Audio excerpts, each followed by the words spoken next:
லூக்கா நற்செய்தி அதிகாரம் 23. இயேசுவை பிலாத்திடம் கொண்டு செல்லுதல். திரண்டிருந்த மக்கள் அனைவரும் எழுந்து இயேசுவை பிலாத்தின் முன் கொண்டு சென்றனர். இவன் நம் மக்கள் சீரழிய காரணமாக இருக்கிறான், சீசருக்கு கப்பம் கட்டக்கூடாது என்கிறான், தானே மெசியாவாகிய அரசன் என்று சொல்லிக் கொள்கிறான். இவற்றையெல்லாம் நாங்களே கேட்டோம் என்று அவர்கள் இயேசுவின் மேல் குற்றம் சுமத்த தொடங்கினார்கள். பிலாத்து அவரை நோக்கி, நீ யூதரின் அரசனா என்று கேட்க அவர், அவ்வாறு நீர் சொல்கிறீர் என்று பதில் கூறினார். பிலாத்து தலைமை குருக்களையும் மக்கள் கூட்டத்தையும் பார்த்து, இவனிடம் நான் குற்றம் ஒன்றும் காணவில்லை என்று கூறினான்.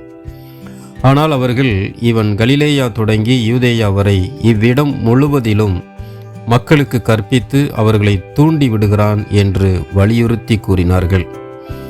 ஏரோது முன்னிலையில் இயேசு. இதை கேட்ட பிலாத்து, இவன் கலிலேயனா என்று கேட்டான். அவர் ஏரோதுவின் அதிகாரத்திற்கு உட்பட்டவர் என்று அவன் அறிந்து அப்போது எருசலேமில் இருந்த ஏரோதிடம் அவரை அனுப்பினான். இயேசுவை கண்ட ஏரோது மற்றற்ற மகிழ்ச்சி அடைந்தார். ஏனெனில் அவரை குறித்து கேள்விப்பட்டு அவரை காண நெடுங்காலமாய் விருப்பமாய் இருந்தான்.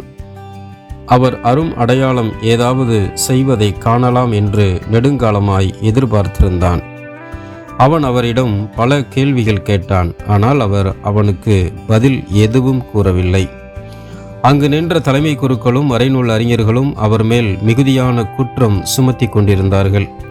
ஏரோது தன் படை வீரரோடு அவரை இகழ்ந்து ஏளனம் செய்து பளபளப்பான ஆடையை அவருக்கு உடுத்தி அவரை பிலாத்திடம் திருப்பி அனுப்பினான். அதுவரை ஒருவருக்கு ஒருவர் பகைவராய் இருந்த ஏரோதும் பிலாத்தும் அன்று நண்பர்களாயினர். இயேசுவுக்கு மரண தண்டனை விதித்தல். பிலாத்து தலைமை குருக்களையும் ஆட்சியாளர்களையும் மக்களையும் ஒன்றாக வரவழைத்தான். அவர்களை நோக்கி, மக்கள் சீரழிய காரணமாய் இருக்கிறான் என்று இவனை என்னிடம் கொண்டு வந்தீர்களே, இதோ நான் உங்கள் முன்னிலையில் விசாரித்தும் நீங்கள் சுமத்துகிற எந்த குற்றத்தையும் இவனிடத்தில் காணவில்லை. ஏரோதும் குற்றம் எதுவும் காணவில்லை. ஆகவே அவர் இவனை நம்மிடம் திருப்பி அனுப்பியுள்ளார். மரண தண்டனைக்குரிய யாதொன்றையும் இவன் செய்யவில்லை என்பது தெளிவு. எனவே இவனை தண்டித்து விடுதலை செய்வேன் என்றான். விழாவின் போது அவர்களுக்கென ஒரு கைதியை விடுவிக்க வேண்டிய கட்டாயம் அவனுக்கு இருந்தது. திரண்டிருந்த மக்கள் அனைவரும், இவன் ஒழிக, பரபாவை எங்களுக்கென விடுதலை செய்யும் என்று கத்தினர். பரபா நகரில் நடந்த ஒரு கலகத்தில் ஈடுபட்டு கொலை செய்ததற்காக சிறையிலிடப்பட்டவன். பிலாத்து இயேசுவை விடுதலை செய்ய விரும்பி மீண்டும் அவர்களை கூப்பிட்டு பேசினான். ஆனால் அவர்கள் அவனை சிலுவையில் அறையும் என்று கத்தினார்கள். மூன்றாம் முறையாக அவன் அவர்களை நோக்கி, இவன் செய்த குற்றம் என்ன? மரண தண்டனைக்குரிய குற்றம் ஒன்றும் இவனிடம் நான் காணவில்லை. எனவே இவனை தண்டித்து விடுதலை செய்வேன் என்றான். அவர்கள் அவரை சிலுவையில் அறைய வேண்டுமென்று உரத்த குரலில் வற்புறுத்தி கேட்டார்கள். அவர்கள் குரலே வென்றது. அவர்கள் கேட்டபடியே பிலாத்து தீர்ப்பு அளித்தான். கலகத்தில் ஈடுபட்டு கொலை செய்ததற்காக சிறையிலிடப்பட்டிருந்தவனை அவர்கள் கேட்டுக்கொண்டபடியே அவன் விடுதலை செய்தான். இயேசுவை அவர்கள் விருப்பப்படி செய்ய விட்டுவிட்டான். இயேசுவை சிலுவையில் அறைதல்.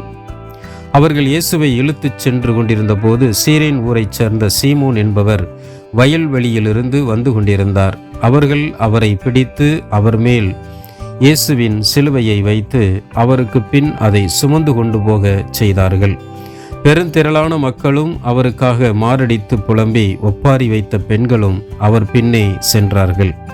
இயேசு அப்பெண்கள் பக்கம் திரும்பி, எருசலேம் மகளிரே, நீங்கள் எனக்காக அழ வேண்டாம், மாறாக உங்களுக்காகவும் உங்கள் மக்களுக்காகவும் அழுங்கள்.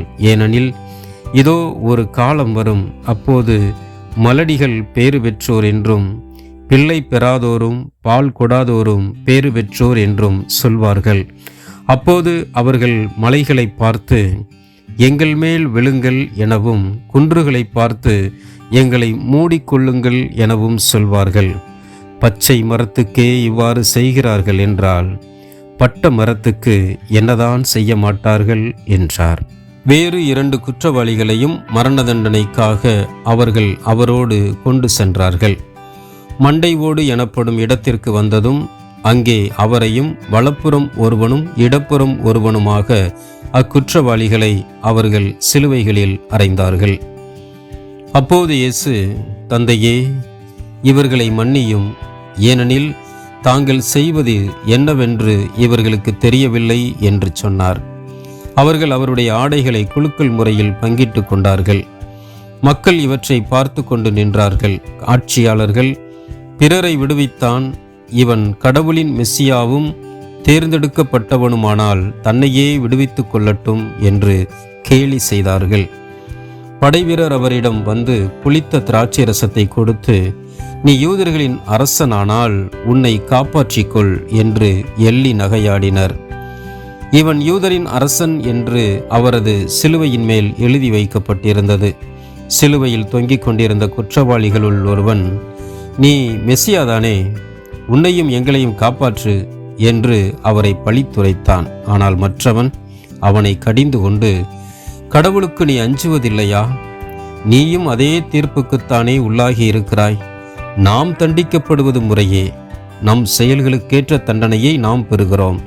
இவர் ஒரு குற்றமும் செய்யவில்லையே என்று பதிலுரைத்தான். பின்பு அவன், இயேசுவே, நீர் ஆட்சியுரிமை பெற்று வரும்போது என்னை நினைவிற்கொள்ளும் என்றான்.